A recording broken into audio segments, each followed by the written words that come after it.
पूर्णी में जो घटना हुई इसका हम लोग ने डिटेल लिख करके उनको दिया है।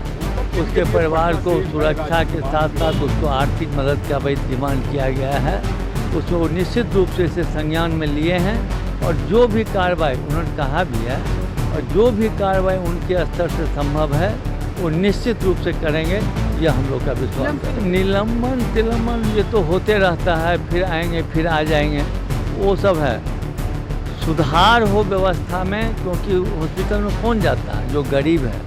नमस्कार, मेरा नाम प्रिंस मिश्रा है और आप लाइव सिटीज देख रहे हैं। कुर्नी की घटना ने जो है पूरे बिहार में बवाल मचा दिया है। आज जो है कांग्रेस की 11 प्रतिनिधि टीम जो है राज्यपाल से मिली है और उन्होंने कहा है जो पीड़ित जो परिवार हैं उनको राशि के साथ साथ जो है नौकरी दिया जाए। और वहीं मदन मोहन झा ने कहा कि हम लोग तो मिले ही और साथ ही साथ आगे इस तरीके का घटना ना हो, उन चीज़ों को लेकर भी राज्यपाल से बात हुई है। उन्होंने आश्वासन दिया है कि निश्चित तौर पर इस पर जो है संज्ञान लिया जाएगा। वहीं मदन मोहन झा कहते हुए नजर आए, हमने जब से हमने क्या कहते हैं बिहार के राज्यपाल को जाना है और हम तो उनसे पहले से ही उनको जानते हैं, उनकी विचारधारा को जानते हैं, लेकिन हम लोगों ने अपनी लिखित तौर पे जो है उन्हें आवेदन दिया है ताकि बिहार की जो दलित बच्चियां हैं उनके साथ जो है दुष्कर्म या अन्य चीज़ों की घटना जो होते रहती है उन चीज़ों को लेकर उस पर ध्यान दिया जाए और दोषी जो है उन पर कड़ी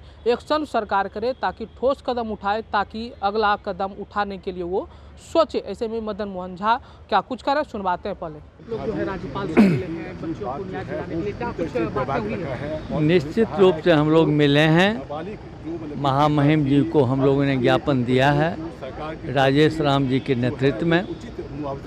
पूर्णी में जो घटना हुई इसका हम लोग ने डिटेल लिख करके उनको दिया है और उसके अलावा भी जो घटना ये रेप का और मर्डर का माइनर लड़की के साथ जो हो रहा है उसकी भी जानकारी दी गई है। उसके परिवार को सुरक्षा के साथ साथ उसको आर्थिक मदद का भी डिमांड किया गया है और हम लोग चाहते हैं जो उसके साथ जो हुआ उसका जो भरपाई तो होना ही चाहिए। और भविष्य में जिस तरह से अब वो गरीब परिवार है, उसकी एक माँ है, उसका 2 भाई है, तो उसको जो भी सरकारी मदद होना चाहिए निश्चित रूप से हो। लेकिन उससे भी बड़ी बात है जो आगे ये घटना नहीं रिपीट हो, जो कि लगातार हो रहा है। उसी गांव के बगल में पुनः यह घटना हुई है 2 दिन के बाद, वो भी उस लड़की का भी एज 11 साल था। तो हम लोग चाहते हैं जो बिहार का जो दुर्दशा हो रहा है खास करके रेप के मामले में, उस पर महामहिम जी की तरह से इंटरफ्रेंस हो और उस पर रोक लगाया जाए।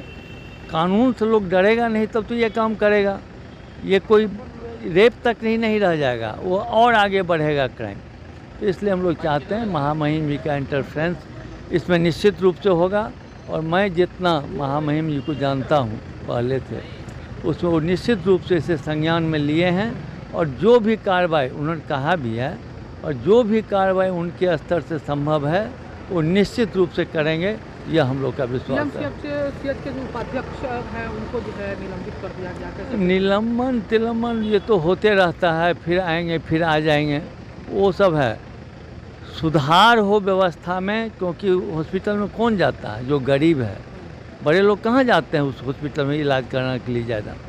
तो मैं समझता हूँ जो उसका नोटिस हो और फिर इस तरह की घटना कोई गरीब दलित हरिजन ओबीसी ईबीसी किसी भी गरीब के साथ ऐसा घटना नहीं घटे, इसके लिए हम लोग सरकार को भी संज्ञान में ले रहे हैं और महामहिम जी को भी सारी जानकारी दी है। तो आपने मदन मोहन झा को सुना, का साफ तौर पे कहना है कि जो अभी घटना घटी है उन चीज़ों को लेकर भी हम लोगों ने अपनी लिखित आवेदन दिया है और आगे भविष्य में इन तरीक़ों का घटना ना हो, चाहे वो किसी भी समुदाय की बेटी हो, किसी भी समुदाय से ताल्लुक़ रखता हो, उन चीज़ों को लेकर घटना ना हो, ताकि बिहार जो है महिलाओं के साथ या जो बच्चों के साथ दुष्कर्म होता है उससे शर्मसार ना हो। उन चीज़ों की रोकथाम के लिए हम लोगों आज जो है मिले हैं राज्यपाल से। उन्होंने आश्वासन भी दिया है और हस्तक्षेप के बाद जो है निश्चित तौर पर दोषियों पर कड़ी एक्शन लेगी। और हम लोगों ने अब ऐलान कर दिया है कि जो पिछड़ी समाज के लोग हैं, जो दलित हैं, जो बच्चियों पे बलात्कार हो रही है, उन चीज़ों को लेकर